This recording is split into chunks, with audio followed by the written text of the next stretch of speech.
Mati a Zazzau gaskiya ina son fim ɗin nan. I mean, a manta magana wai Rahama ta kira ni, ka gane, don Rahama ƙawata ce. Amma da na karanta script ɗin, na labarin ya burge ni. Madina kuma ita wata yarinya ce da abubuwan da suke faruwa ne kullum inda muka fito, ka gane?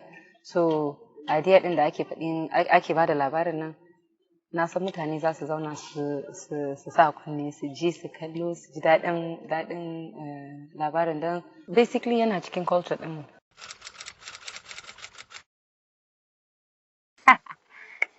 Well, obviously scene ina ne, ka gane don very intense, ba wanda za a iya irin wasan banza a ciki ba, ana magana abu da yake faruwa ne.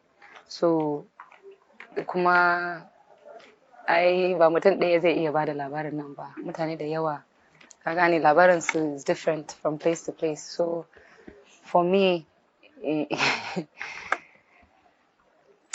it's very close to home.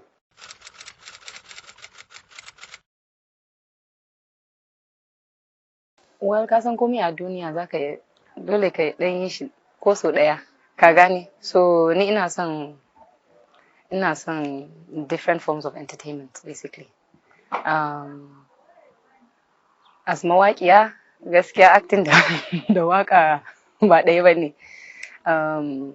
Challenge ne, ka gane? So, kuma ni I like challenges. So, shi yasa na ɗauki aikin da Rahama ta kira ni ta ce ina da part da na san za ki yi sosai.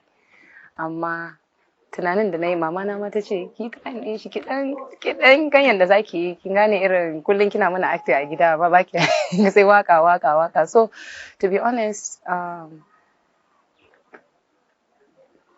lokaci ne ina gani.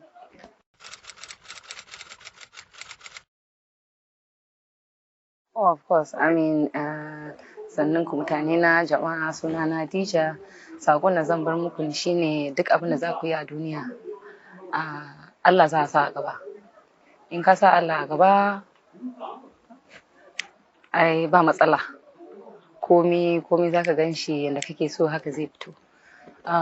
Ni abin da nake kenan, duk abin da zan yi sai na sa Allah a gaba. Kuma abin da na yi yau, kuma gashi kuna gaya min wai aiki na da kyau, so alhamdulillah.